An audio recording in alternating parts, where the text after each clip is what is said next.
तिलकधारी वसंत बाबू, जिस स्थान पे बैठकर तुम ये काम कर रहे हो ना, ये सरस्वती माता का पवित्र स्थान है। जिन हाथों से तुम ये साज-बाज बजा रहे हो ना, उन्हीं हाथों से तुम इस लड़की को छेड़ रहे हो। अरे तुम्हें चुल्लू भर पानी में डूब मरना चाहिए। तुमने संगीत और संगीत की शिक्षा का नाम मिट्टी मिला दिया है।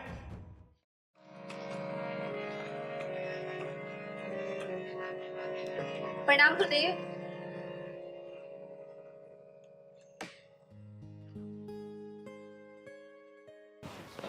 अरे प्रणाम दीपा, कैसी हो तुम? मैं अच्छी हूँ गुरुदेव। आप बस मुझे ये बताइए कि मेरी रिकॉर्डिंग कब होगी। मैं तो आपको अगले 6 महीने तक की फीस भी जमा कर चुकी हूँ। अरे हाँ, तो दीपा पहले ये बताओ कि तुम्हारा रियाज कैसे चल रहा है और तुम्हारी ये उंगलियां ठीक से रियाज कर रही है ना? हाँ गुरुदेव, रियाज तो सब बहुत अच्छा चल रहा है और सारी प्रैक्टिसेस मैं कर रही हूँ जो आपने मुझे बताई हैं। अच्छा, एक सेकंड, ये गले में कोई दिक्कत तो नहीं है ना? नहीं नहीं गुरुदेव, गले में कैसी दिक्कत? मतलब कोई खिंच खिंच आवाज, मतलब रियाज ठीक से है ना? अरे नहीं नहीं गुरुदेव, आपने सारी प्रैक्टिसेस जो मुझे बताई है ना, वो बहुत ही स्मूथ है। एक बात बताओ दीपा, अगर तुम यूं ही लगन से सीखती रहोगी ना, तो सच में तुम एक दिन बहुत बड़ी सिंगर बन जाओगी। गुरुदेव हाथ छोड़ो मेरा। ये क्या कर रहे हैं आप? इसमें बुरा मानने की क्या बात है? म्यूजिक ऐसे ही सिखाया जाता है। आओ मेरे पास आओ। अरे आओ ना। नहीं नहीं। ओहो, फिर बुरा मान गई। आओ इधर आओ। अच्छा आओ ना एक बार। तुम इधर बैठो मेरे पास। अच्छा, मैं इसको इधर कर लेता हूँ और आराम से ना, बिल्कुल फ्री माइंड होके चलो करो रियाज।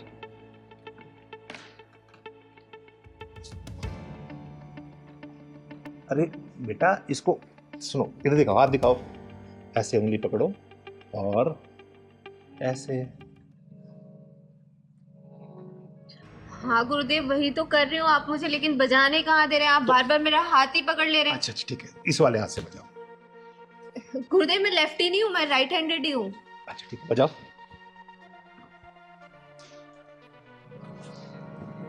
वैसे दीपा एक बात बताओ, तुम बहुत जल्दी में सीख गई हो। हाँ गुरुदेव, इतने अच्छा गुरु मिला हो तो कौन नहीं सीखेगा जल्दी। वो तो मैं हूँ गुरु, ये तो तुम्हारा बड़प्पन है कि तुम मुझे अच्छा गुरु मानती हो। अरे बजाओ ना, रुक क्यों गई? बजाओ। अरे यार इधर आओ, देखो।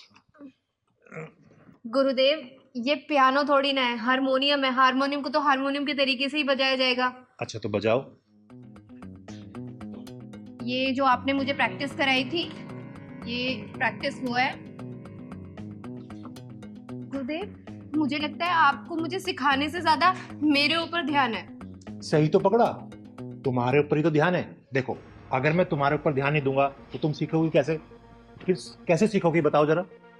इसलिए मेरा ध्यान इधर नहीं, तुम्हारे ऊपर है, ताकि तुम जल्दी सीख जाओ। चलो बजाओ,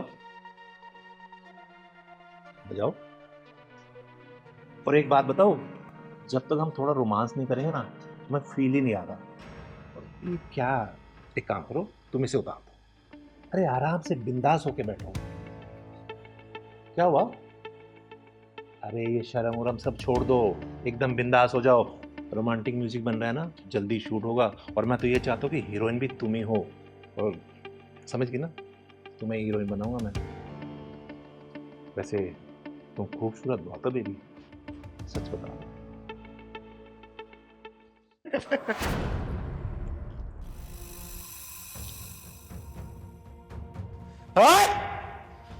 मैं आई तो थी तुझे कॉलेज के एनुअल कॉन्ट्रैक्ट देने के लिए, लेकिन मुझे लगता है तेरी मौत का कॉन्ट्रैक्ट ये चिंगारी साइन करेगी।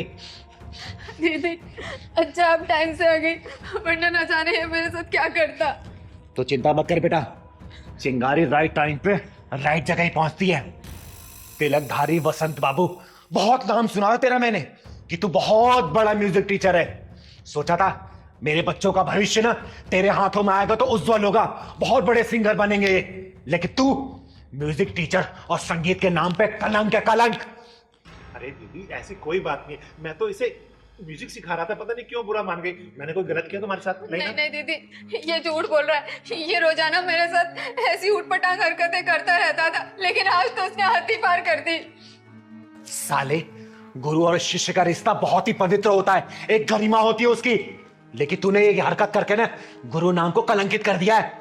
अरे भरोसा उठ जाएगा लोगों का गुरु नाम से। देखो दीदी, जैसा आप सोच रही है वैसा नहीं हो। पता नहीं मुझे क्या हो गया, बस मैं इसकी खूबसूरती देख के भटक गया। अच्छा, इसकी खूबसूरती देख के तू भटक गया था। एक काम कर, देख मेरी खूबसूरती और जरा भटक के दिखा ना। आ दिखा। दीदी मैं मान तो मेरे से गलती हो गई, बोल रहा हूँ ना आपको, आज के बाद मैं हर शिष्य को अपनी बहन मानूंगा। देख तिलकधारी वसंत बाबू, तो ब्राह्मण कुल से आता है, इसलिए तेरे ऊपर हाथ नहीं उठा रही हूं, वरना अब तक तुझे चीर के रख देती। समझा?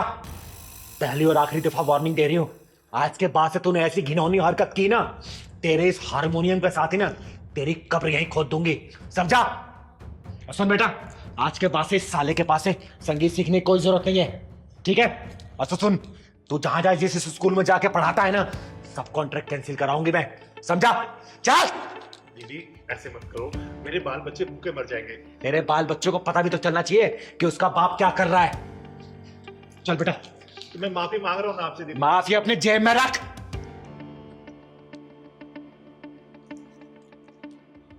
अबे तिलकधारी बसंत, साला जब देखो लड़की देख के पिघल जाता है। अबे कभी म्यूजिक भी सिखा दिया कर। लड़की लड़की लड़की। आज के बाद में मैं लड़की नहीं छोड़ूंगा, ये तो पक्का है। नहीं तो किन्नर आके मुझे फिर मारेगी। वैसे बहुत तेज मारती है, शुक्र ढक्कन नहीं लगाया उसने। हे सरस्वती माता, मुझे माफ करना। बोलो कितने पैसे हो जाएंगे? हमें कितने पैसे हो गए? भैया आपके 3 चाय और 4 मट्ठी 50 रुपए हो गए। ये लो। आओ।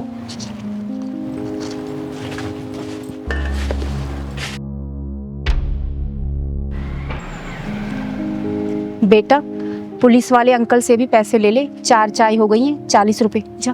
ठीक है मम्मी। पुलिस अंकल आपकी चाय खत्म हो गई है तो पैसे दे दो। बेटा चाय तो खत्म हो गई है, जा एक चाय और लेकर आ। तेरी मम्मी चाय बहुत अच्छी बनाती है, जा। पुलिस अंकल आपकी तो पहले 4 चाय खत्म हो चुकी है, पहले आप पैसे दे दो जब ले आऊंगा। मुझसे पैसे मांगता है? तू जानता है मैं कौन हूँ? मेरा नाम है इंस्पेक्टर गोखले। पैसे बाद में दूंगा, पहले चाय लेकर आ। पहले 4 चाय के पैसे दे दो जब लाऊंगा मैं चाय। मुझसे जवान लड़ाता है, चल यहाँ से हट। तूने इसे सिखाया नहीं कि बड़ों से कैसे बात की जाती है? तू जानती नहीं है कि मैं कौन हूँ? जानती हूँ साहब, बहुत अच्छे से जानती हूँ कि आप कौन हो। और ये जो पुलिस की वर्दी पहनी हुई है ना आपने, ये भी शर्मिंदा हो रही है आप पर कि मुझे किस मक्कार ने पहना हुआ है। बदतमीज औरत, तू होश में तो है? क्या बात कर रही है? ये तेरा सारा तामझाम 2 मिनट में उखड़वा के बाहर फेंकवा दूंगा, समझ गई? आपको शर्म नहीं आती साहब? एक बच्चे पर हाथ उठाते हो आप। अरे आप पुलिस इंस्पेक्टर हो, एक जिम्मेदार पुलिस इंस्पेक्टर किसी बच्चे पर हाथ उठाता है क्या? इसने कहा ही क्या था? यही तो कि चाय के पैसे दे दो, और आपने मेरे बच्चे को धक्का मार दिया। मम्मी जब भी ये पुलिस वाले अंकल आते हैं ना, आपको घूर घूर के देखते रहते हैं। चिराग बेटा, हम गरीबों की इज्जत की कोई कीमत नहीं होती। हम गरीबों की बहू बेटियों को ना ये बड़े लोग ना ऐसे ही देखते हैं। ओए, अब तू हद से आगे बढ़ रही है। मैं भूल जाऊंगा कि तू औरत है। साहब मैंने देखा है, अच्छा खासा आदमी भी पुलिस की वर्दी पहन लेना तो उसके अंदर शैतान आ जाता है। फिर वो इंसान को इंसान नहीं समझता, जानवर समझता है, जानवर। मुझसे बहस करिए तू है? तू जानती है तूने सरकारी जमीन पर कब्जा किया हुआ है? देख अभी देख मैं तेरा क्या करता हूँ। ये पकड़, भाग। मत करिए साहब, मुझसे पंगा लेगी तू? हाँ, माफ कर दीजिए साहब। मुझसे जवान लड़ाती है तू? ये तो गलती करने से पहले सोचना था। याद रख, तेरा सिर्फ यहाँ पर आज का दिन है। दीदी देखो ये क्या बवाल है। हाँ पहलवान, कुछ तो गड़बड़ लग रहा है। मुझसे बहस करेगी तू? मुझसे है? तेरा सारा तामझाम गायब हो जाएगा, समझ गई तू? सुबह से पहले तेरा सब कुछ यहाँ से गायब हो जाएगा, याद रखना। इंस्पेक्टर गोखले। कौन है तू? तेरी हिम्मत कैसे हुई मेरा कॉलर पकड़ने की? किन्नर हूं मैं, किन्नर। और इस बुज़दिल समाज में सीना तान के चलने वाली चिंगारी किन्नर हूं मैं, किन्नर। किन्नर आज अभी छोड़ दिया, वरना गोखले के कॉलर पर हाथ डालने वाले का हाथ तोड़ देता है ये इंस्पेक्टर गोखले। कान खोल के सुन ले, अगर तू अपने परिवार वालों को देखना चाहता है ना, जितने पैसे इसके दे दे, वरना अपने परिवार वालों की शक्ल भी नहीं देख पाएगा तू, समझा? दीदी को नहीं जानता, तुझे कफन में लपेट के ना घर भेजेंगे, तेरे घर वाले भी नहीं पहचान पाएंगे। साले पुलिस वाले की धमकी। दीदी छोड़ दो दीदी। मेरे पहलवान को मारता। दीदी दीदी छोड़ दो दीदी। दीदी मेरी वजह से झगड़ा मत करो दीदी, छोड़ दो, मैं आपके हाथ जोड़ती हूँ दीदी। नहीं बहन, अगर आज मैंने इस साले को छोड़ दिया ना जाने फिर ऐसे कितने वर्दी वाले आके तांडव मचाएंगे इस दुकान पर, और तुम्हारे जैसे कितने ऐसे दुकानों पे ये साले ये अपनी दादागिरी दिखाएंगे। इस साले को छोड़ूंगी तो नहीं, इसके पिछवाड़े में ऐसा ढक्कन लगाऊंगी ना कि जिंदगी भर ऐसा काम करने के लिए 10 बार सोचेगा, ये सोचेगा। हम गरीबों के साथ तो हमेशा से ऐसा ही होता आया दीदी। कोई हमें धमकी देता है, ठिया हटाने के लिए बोलता है, कोई हमारा सामान उठाकर फेंक देता है। दीदी मेरे पति बीमार है, मैं अपने बच्चे को पढ़ाने के लिए ये चाय की दुकान चलाती हूँ दीदी। आप छोड़ दो दीदी, झगड़ा मत करो। किस किस से लड़ोगी दीदी, किस किस से लड़ोगी? जिंदगी भर ऐसा काम करने के लिए 10 बार सोचेगा ये। बोल, पैसे देगा या नहीं देगा? बोल। नहीं दूंगा। तूने मेरे गिरबान पर हाथ डाला ना, देख तेरा क्या हाल करता हूं मैं। सिर्फ 1 घंटे के लिए रुक, अभी बताता हूं तेरे को। रुक। अच्छा नहीं देगा तू?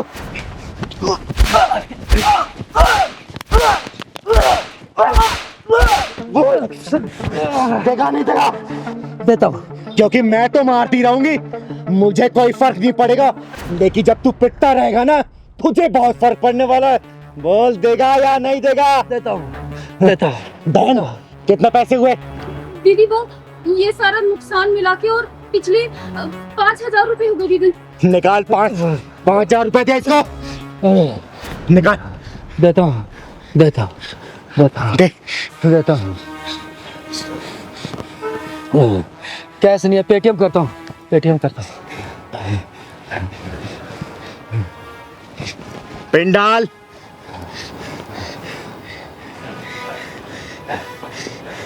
अब तो हो गया। थैंक्स, चले गए पैसे। और सुन, आज के बाद से दोबारा ऐसी हरकत की ना, जान से मार दूंगे। कभी नहीं करूंगा। चिंगारी नाम है मेरा, चिंगारी किन्नर। निकाल।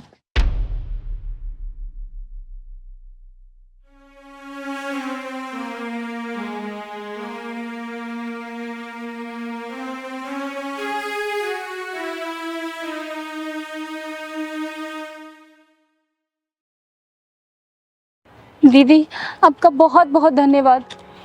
बेटा, आज के बाद से ऐसे हरामी लोग इस एरिया में कदम नहीं रखेंगे, क्योंकि इस चिंगारी कदम यहाँ पड़ चुके हैं।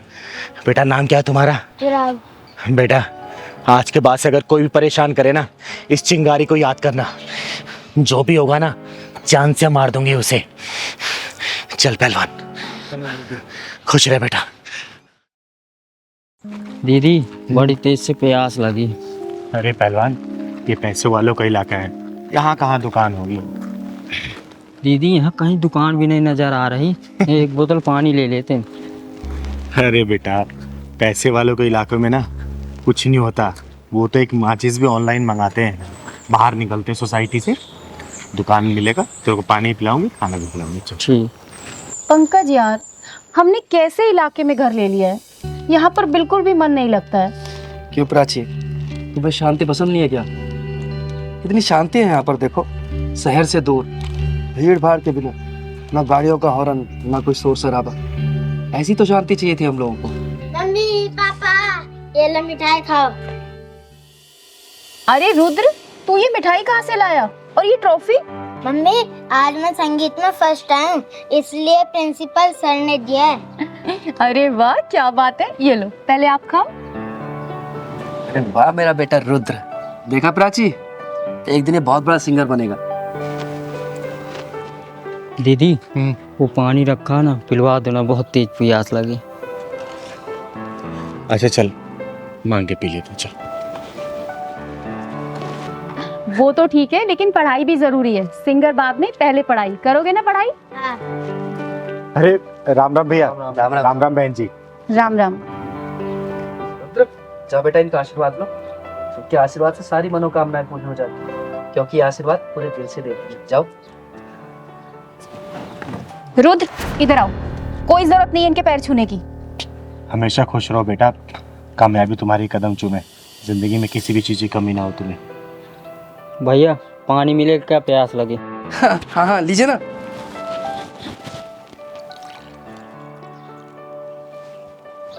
पापा पानी पिलाओगे क्या? मिठाई भी दो। अरे दो ना बेटा आप। अरे ये क्या करें आप? इन्हें पानी पिलाओगे क्या? प्राची, तुम्हारा दिमाग खराब हो गया है। लोग तो दुश्मन को भी पानी पिला देते हैं। अरे तो ये दुश्मन नहीं है, किन्नर है किन्नर। और इन्हें पानी पिलाना है तो जग से पिला दो, नीचे हाथ करके पी लेंगे। इनकी औकात है हमारे गिलास में पानी पीने की? सही कहा बहन आपने। आखिर हमारी औकात ही क्या है आप लोगों के सामने? हमारी कोई औकात नहीं है कि आप लोगों के बर्तनों में हम खाना खाएं और पानी पिएं। दीदी, अपनी वाइफ की तरफ से आपसे मैं माफी मांगता हूँ। आप पानी पीजिए ना। आंटी मिठाई भी खाई है, मैं संगीत में फर्स्ट आया हूँ। बेटा, मेरा आशीर्वाद तुम्हारे ऊपर सदैव है। तुम जिंदगी के हर परीक्षा में प्रथम हो। दीदी लीजिए ना, आप पानी पीछे। पंकज, सुना नहीं तुमने मैंने क्या कहा? और तुम इससे माफी क्यों मांग रहे हो? तुमने कोई गुनाह थोड़ी किया है। गुनाह तो मैंने किया है, जो आपसे पानी मांग लिया, उसके लिए माफी मांग रही हूँ मैं। मुझे आपसे पानी नहीं मांगना चाहिए था। अब आई ना तेरी समझ में बात? अब आई तू अपनी औकात में। पर अगर तुझे पानी ही पीना है तो जग के ऊपर से पी ले। खबरदार अगर मेरे गिलास या जग को तूने हाथ लगाया तो। अरे दीदी, आप इसकी बात का बुरा मत मानो। आप पानी लीजिए ना। ओए बदतमीज और मगरूर औरत, घमंड की रफ्तार से भागते हो घोड़े के पीठ से उतर, वरना तेरा ये नकली गरूर गिर के चकनाचूर हो जाएगा। तू मुझे मेरी औकात बताएगी? हैं? मैं बताती हूँ तेरी औकात। ये देख, ये है तेरी औकात। तेरी हिम्मत कैसे हुई मेरे ऊपर पानी डालने की? ये क्या बदतमीजी है? दीदी चलो चलते हैं, छोड़ो ना भतीजी। नहीं पहलवान, आज मैं इसकी औकात दिखा के जाऊंगी। सच्चाई का आईना दिखा के जाएगी इसको चिंगारी। तू क्या मुझे आईना दिखाएगी? हाँ, क्या दिखाएगी आईना? तो सुन, मैं बताती हूँ तेरी औकात का इतिहास। जब तू पैदा हुई थी ना, तेरा एक अंग विशेष देखने के बाद तेरे घर वाले ने ऐलान कर दिया था कि देख, आ गई खर्चा कराने वाली। ये है तेरी औकात। जब तू थोड़ी सी और बड़ी हुई ना, माँ बाप भाई बहन की निगरानी में तू रहने लगी। ये है तेरी औकात। उसके बाद जब तू स्कूल कॉलेज जाने लगी ना, तेरे से सैकड़ों सवाल पूछे जाने लगे। क्यों गई, किसके साथ गई, क्यों देरी हुई? ये है तेरी औकात। उसके बाद तेरी शादी हुई और तू ससुराल में आ गई। अपने पति के मर्जी के बिना तो कहीं भी ना जा सकी, ना खा पी सकी, ना आराम कर सकी। ये है तेरी औकात। कि मैं सबसे पहले खाना खाने वाली, ससुराल में सबसे आखिरी में खाना खाने लगी। ये है तेरी औकात। नहीं नहीं नहीं, बस करो, चुप हो जाओ। मैं और नहीं सुन सकती। बस करूं तो सुन मेरी औकात। ये है मेरी औकात। मैं अपने मन की मालकिन हूँ। मैं जब चाहे, जहाँ चाहे, जैसे चाहे वहां जा सकती हूँ। जो मन करे खा पी पहन ओढ़ सकती हूँ। समझे? अब यही समझ ले तेरी औकात से कितनी ऊंची है मेरी औकात। मुझे माफ कर दो दीदी, मैं भूल गई थी कि हम औरतों की कोई औकात नहीं होती। दीदी, इसको ना समझ कर माफ कर दीजिए ना प्लीज। आंटी पानी पी लो और मिठाई भी खा लो।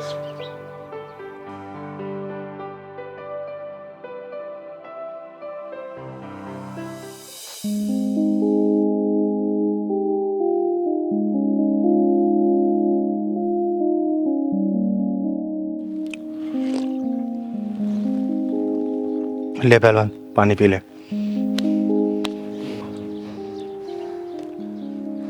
दीदी, भूल चूक माफ कर दो। चल पहलवान।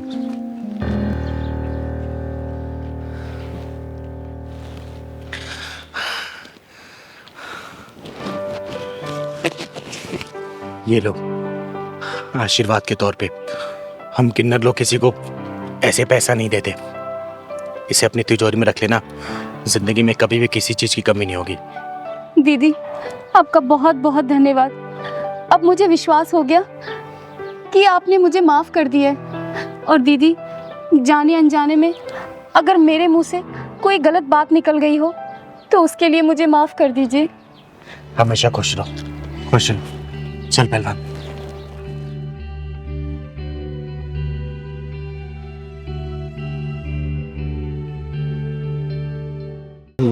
साहब पैसे दे दो।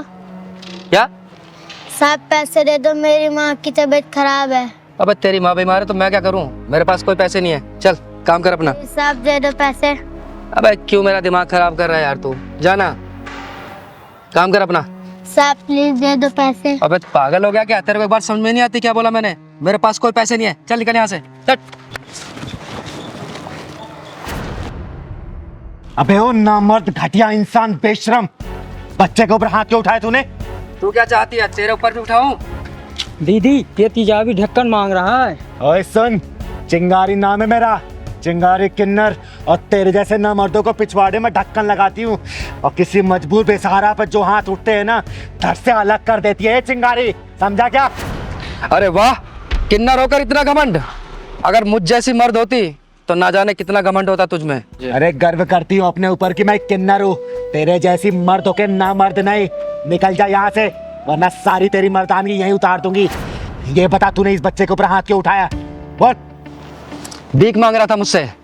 इसका बाप छोड़कर गया था क्या पैसे मेरे पास? अगर भीख नहीं दे सकता ना तो तुझे इसको धक्का मारने का भी अधिकार नहीं है। चल जा, निकल जा, और आगे से किसी ऐसे गरीब को धक्का दिया या उसके साथ बदतमीजी की ना, जहां मिलेगा फाड़ दूंगी, समझा? चल निकल। अरे ठीक है दीदी, माफ करो, गलती होगी मुझसे। कहाँ से आए थे पता नहीं।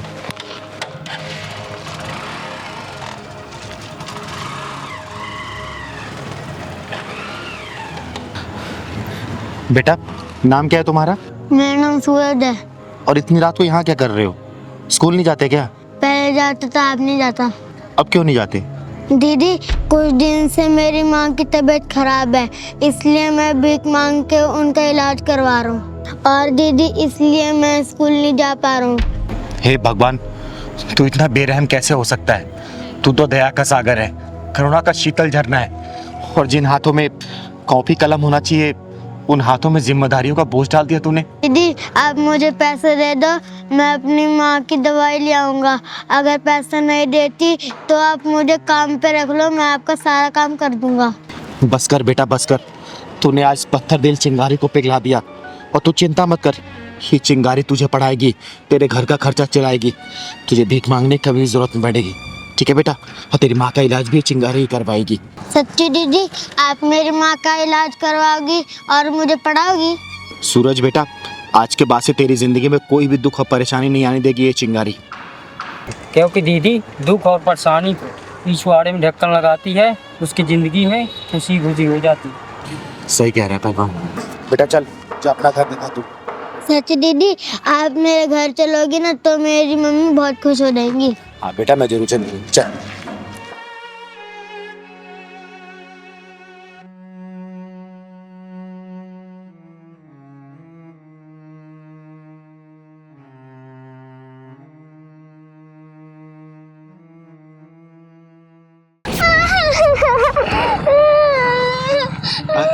अरे क्या हुआ तपस्या बेटा, रो क्यों रही हो? मैं माँ के लिए दवा लेने गई थी। दवा लेने गई थी? क्या हुआ जयंती को? तबीयत ठीक नहीं है क्या? पापा ने मम्मी को बहुत मारा, उनके सिर में चोट आई है। लेकिन क्यों मारा बेटा? दीदी पापा मम्मी को पसंद नहीं करते, क्योंकि ना पसंद करने का कारण मैं हूँ। क्या तुम्हारी वजह से तुम्हारे पापा तुम्हारी मम्मी को मारते पीटते हैं? हाँ दीदी, पापा को लड़का चाहिए था पर मैं पैदा हो गई। बेटियां तो सौभाग्य से पैदा होती हैं, फिर वो कमीना अपने भाग्य के दरवाजे के ताले को क्यों तोड़ना चाहता है? दीदी मैं माँ के लिए दवा लेने गई थी, पर पैसे कम होने के चलते दुकान वाले ने भगा दिया। चिंता मत कर बेटा, दवाई लेके मैं चलूंगी तेरी माँ के पास। चल मेरे साथ। दीदी मुझे पापा से बहुत डर लगता है, कहते हैं कि एक दिन तुझे दहेज देके चांद डालूंगा। तू चिंता मत कर बेटा, चल जरा मैं देखती हूँ कि कौन किस पर जहर देता है। पता नहीं कहाँ चली गई मेरी बेटी, इतनी देर से दिखाई नहीं दे रही है, इतनी आवाजें लगा ली मैंने। अरे चिंता मत कर, मरने नहीं गई होगी। एक बाप होके अपनी बेटी के लिए ऐसे शब्द इस्तेमाल करते हो, तुम्हारी जबान नहीं लड़खड़ाती? मैंने तुझसे कहा था ना मुझे लड़की नहीं लड़का चाहिए, और तूने क्या किया? जिंदगी भर के लिए मुसीबत पैदा करके रख दी। लड़कियों को मुसीबत का नाम देने वाले खुद गुमनाम हो जाया करते हैं, और मेरी बेटी मेरे लिए मुसीबत नहीं, मेरा सौभाग्य है। और उसको मुसीबत का नाम देके अपनी जिंदगी को बर्बादी के रास्ते में मत डालो। ओए सुन, मेरे जितने भी दोस्त हैं ना, उन सबके घर में लड़के पैदा हुए हैं। 15 साल बाद उनसे कंधे से कंधा मिला करके चलेंगे, बिजनेस में उनका हाथ बटाएंगे, और मैं क्या करूंगा? घर में बैठ करके बेटी की चौकीदारी करूंगा, जिंदगी भर कमा कमा कर उसके लिए दहेज के पैसे इकट्ठा करूंगा। इतना पागल दिखता हूं क्या मैं तुझे? बोल। बस करो जगत, बस करो। मैं तुम्हारे आगे हाथ जोड़ती हूँ। बेटियां अभिशाप नहीं होती, बल्कि बेटियों के पैर जिस घर में पड़ते हैं ना, वहां से पाप खत्म हो जाते हैं सारे। चिंगारी दीदी, आप अगर जयंती बेटी की मांग में भरे सिंदूर का ख्याल ना होता ना, तो तेरी दोनों टांगे चीर कर रख देती मैं। दीदी, ये मांग में भरा सिंदूर सुहाग की निशानी होता है, लेकिन इस सुहाग की आग में ना जाने मुझ जैसी कितनी और औरतें झुलस रही है, वो भी सिर्फ इसलिए क्योंकि हमारी कोख पे हमारा बस नहीं है, क्योंकि इन जैसे लोगों को हम बेटा पैदा करके नहीं दे सकते। माँ, भले आपको पापा की बात चुभती है, पर बुरी मुझे लगती है। मैं चीखती हूँ, मैं रोती हूँ, मैं चिल्लाती हूँ। तपस्या बेटा, तू चिंता मत कर, चिंगार दीदी है ना तेरे साथ। माँ, आपकी कसम, मैं एक दिन दिखा दूंगी पापा को कि लड़कियाँ बोझ नहीं होती है, लक्ष्मी होती है लड़कियाँ। शाबाश बेटा, शाबाश। देखना, एक दिन मैं बहुत बड़ी सिंगर बनूंगी और दुनिया भर में मेरा नाम होगा, और आप जो मेरे से नफरत करते हैं ना, आप ही कहते फिरोगे कि तपस्या मेरी बेटी है, मेरी। वाह बेटा वाह, लेकिन आपको इसके लिए बहुत मेहनत करनी पड़ेगी। दीदी, मैं बहुत मेहनत करूंगी और एक दिन बहुत बड़ी सिंगर बनूंगी, देखिएगा। ये पकड़ बेटा।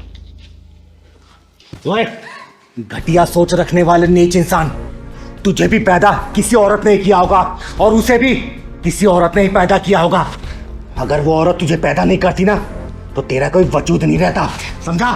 चिंगारी दीदी, इस इंसान को कुछ भी समझाना कोयले की खान में सफेदी करने के बराबर है। जयंती बेटा, चिंगारी वो बला है ना, अगर अपनी पे आ गई तो कोयला भी रंग बदलने पे मजबूर हो जाता है। फिर इस घटिया इंसान की औकात ही क्या है?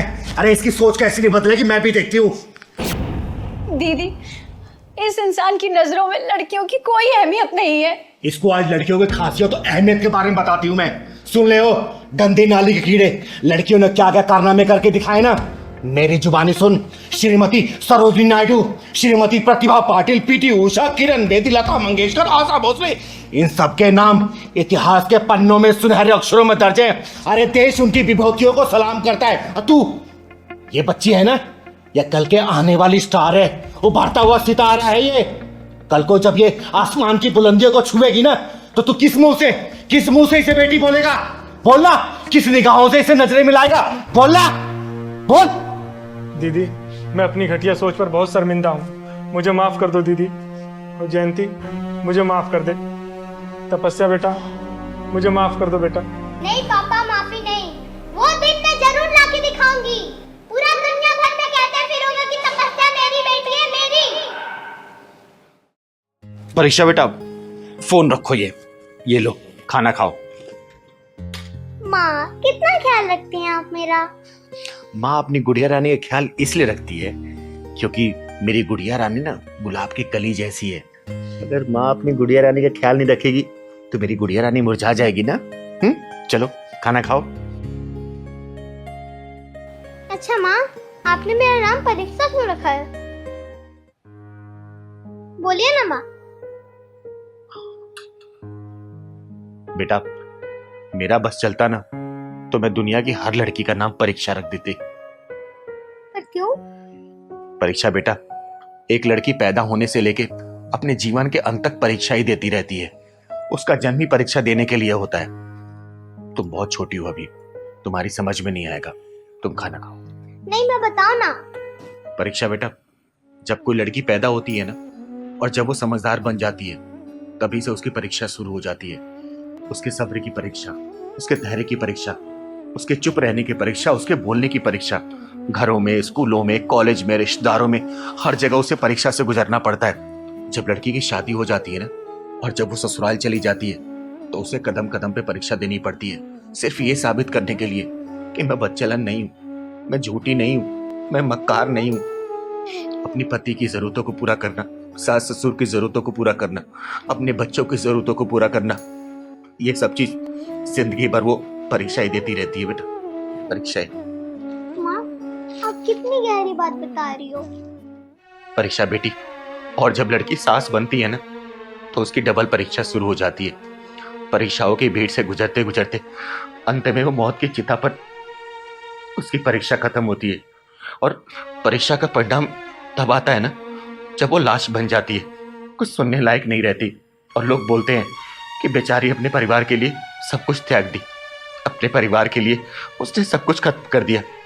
अपने बच्चों के लिए लड़ते लड़ते बेचारी वो जिंदगी से हार गई, जिंदगी से।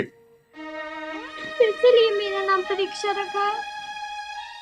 हाँ बेटा, इसीलिए मैंने तेरा नाम परीक्षा रखा। माँ, वो मेरी माँ कैसी होगी जिसने मुझे पैदा करके मरने के लिए छोड़ दिया था। मरने के लिए नहीं बेटा, जीने के लिए छोड़ गई थी। अगर मरने के लिए छोड़ती ना तो मंदिर की सीढ़ियों पे नहीं छोड़ के जाती। जरूर उस लड़की की कोई ना कोई मजबूरी रही होगी बेटा, वरना कोई अपने कलेजे के टुकड़े को ऐसे अलग कैसे करता है। छोड़िए सब, खुद भी दुखी होती है और मुझे भी रुलाती है।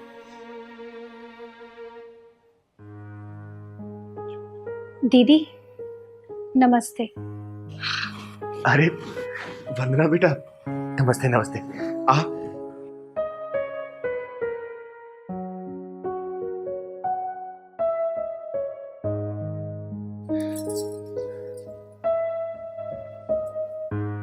खुश रहो बेटा, भगवान तुम्हें हमेशा खुश रखे, ऐसे मुस्कुराती रहो। क्या बात है वंदना, आज इतनी उदास क्यों लग रही हो?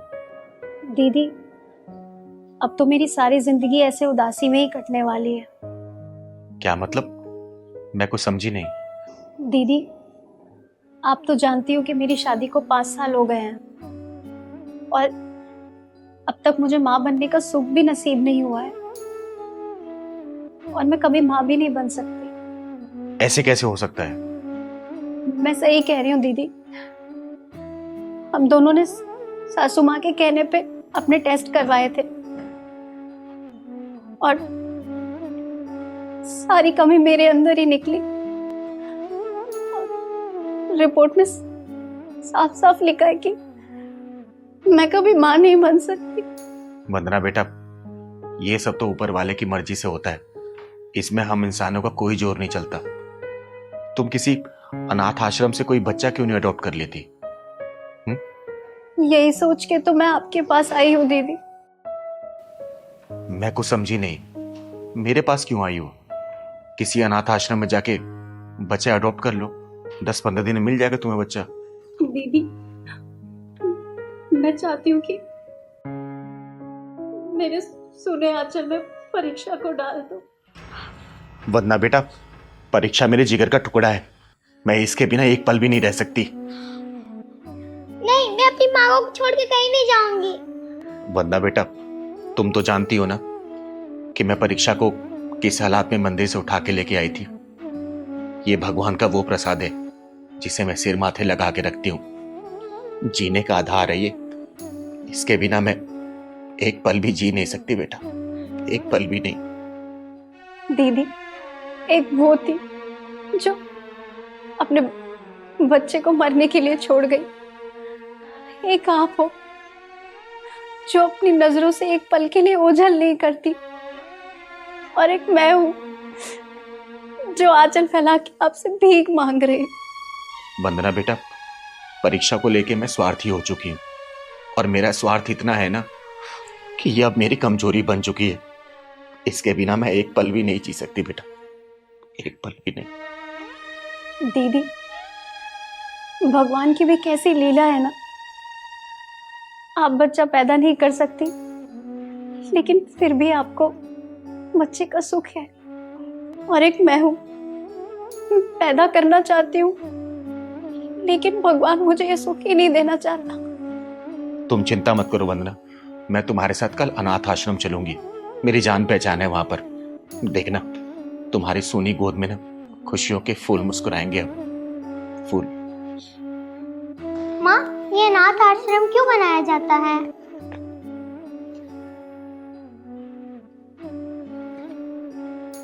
परीक्षा के सवाल का जवाब है क्या आप लोगों के पास? ये अनाथ आश्रम क्यों बनाया जाता है? कैसे कर्मराज भैया? बस चिंगारी दीदी आशीर्वाद है आपका, दाल रोटी चल रही है बढ़िया से। घर में सब ठीक है ना? हाँ भगवान की कृपा से सब ठीक है। आप बताइए क्या लेंगी? आप तो देखने की भी जरूरत नहीं है, सारी सब्जियां ताजी हैं, आग बंद करके उठा लीजिए आप। आलू क्या भाव दिए? अरे बेटा कैसी बातें कर रही हो? आलू 30 रुपया किलो। 30 रुपए किलो? अबे तू आलू बेच रहा है कि सोना बेच रहा है? बेटा हर जगह यही रेट चल रहा है, क्यों परेशान हो रही है? मम्मी तुम ना मुंह बंद करो। बेटा आलू हर जगह 30 रुपए किलो ही है। अच्छा तुमसे पूछा मैंने? तू बता, ये गोभी क्या भाव दी है? गोभी 50 रुपया किलो। 50 रुपए किलो? आलू 30 रुपए किलो, गोभी 50 रुपए किलो। अरे क्या चल रहा है ये? चल अब ये बता दे कि टमाटर क्या भाव दिया है? मैडम जिस हिसाब से आपकी हरकतें हैं ना, आप टमाटर का भाव ना पूछो तो ही अच्छा है, चक्कर आ जाएगा सुन के आपको। ओए तूने क्या समझ रखा है मुझे? तेरे साथ ना तेरे पूरे खानदान को भी खरीद सकती हूँ मैं। अभी तक तेरा पापा ने मकान का किराया तक नहीं दिया। मम्मी और तुम शांत नहीं रह सकती हो कि थोड़ी देर? बहन जी 30 रुपए किलो तो आलू आपसे खरीदे नहीं जा रहे, आई बड़ी मेरा खानदान खरीदने वाली। तू ना अपनी औकात में रहकर बात कर मुझसे। अबे 1000-1500 से ज्यादा की तेरी औकात नहीं है। जितना पैसा तू कमाता है ना रोज, उतने का मैं पिज्जा बर्गर खा जाती हूँ। बेटा क्यों झूठ बोल रही है? 1000-1500 का पिज्जा खाने वाली 30 रुपए के आलू के लिए मोलभाव कर रही है। एक बात बताओ, तुमसे किसने कहा है हमारे बीच में पड़ने के लिए? अपना सब्जी लौट जाओ यहाँ से। एक बात बता, 20 में आलू बिक रहे हैं और 25 में गोभी, तो लूटी तो मचा रखी है तूने। अरे बहन जी लेना है तो लीजिए, नहीं तो जाइए यहाँ से। क्यों मेरा और अपना टाइम खराब कर रही हैं आप?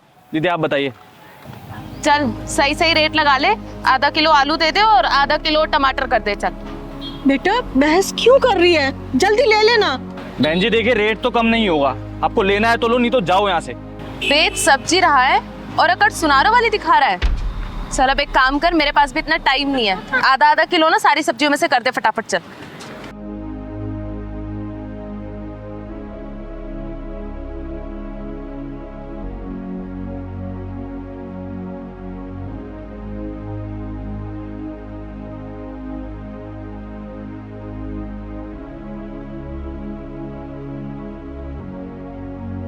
लो मैडम जी 50 रुपए हो गए आपके। 50 रुपए? अरे भाई किस हिसाब से 50 रुपए हो गए? देख 30 रुपए की सब्जी है ये, 30 रुपए दूंगी, उससे ज्यादा 1 रुपया भी नहीं दूंगी। और सब जानती हूँ मैं, 10 रुपए की सब्जी लाके 50 रुपए में बेचते हो तुम। इसलिए ना मैं तेरे साथ नहीं आती हूँ। मैडम जी आप पागल है क्या थोड़ी सी? अरे कर्मराज भैया, इन जोशों की औकात क्या है पूछना नहीं पड़ता, खुद ही बता देते हैं ऐसे लोग। और तेरी औकात क्या है? गली गली में ताली बजाना और 10-10 रुपए मांगना। ओए घमंडी औरत, तू कर्मराज भैया से माफी मांग, वरना तेरा थोपड़ा बिगाड़ दूंगी मैं। रहने दो दीदी, मत मारो इनको। ये लोग अपनी झूठी शान के चक्कर में अपना आत्मा और ज़मीर तो बेच ही चुके हैं। इनको मार के कोई फायदा नहीं है दीदी, कोई फायदा नहीं है। जिन लोगों की आत्मा और ज़मीर मर चुके हैं उनको मार के क्या फायदा, आप खुद बताइए ना। मैडम आप ले लो, आपको जो चाहिए आप सब ले लो। आप ये सब्जी ऐसी फ्री में ले जाओ बहन जी, कोई बात नहीं। माफी? और वो भी इससे? माफी मांगे मेरी जूती। ये ले पकड़ अपने पैसे। चलो मम्मी। कर्मराज भैया आप मेरी सब्जी पैक करके रखो, आती हूँ मैं जरा। अरे दीदी अपनी हरकतें छोड़ दे, नहीं तो एक दिन पछताएगी। भाग कहाँ रही है, हैं? माफी तू क्या, तेरी पुरखे मांगी और तेरी हिम्मत कैसे हुई एक गरीब सब्जी वाले की बेइज्जती करने की? दीदी इसे माफ कर दीजिए, नादान है। नहीं माँ जी, ऐसे लोग समझाने से नहीं समझते। ये झूठी नस्ल की जो औलादें होती है ना, ये बहुत ही खतरनाक होती है। तू बता कर्मनाथ भैया से माफी मांगेगी या नहीं मांगेगी? बोल। बोल ना मांगूंगी। हाँ मैं मांग लूंगी उनसे माफी। फोन निकाल अपना, निकाल फोन, लो खोल।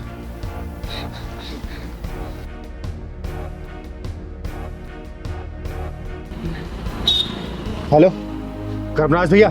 जी चिंगारी दीदी बोलिए।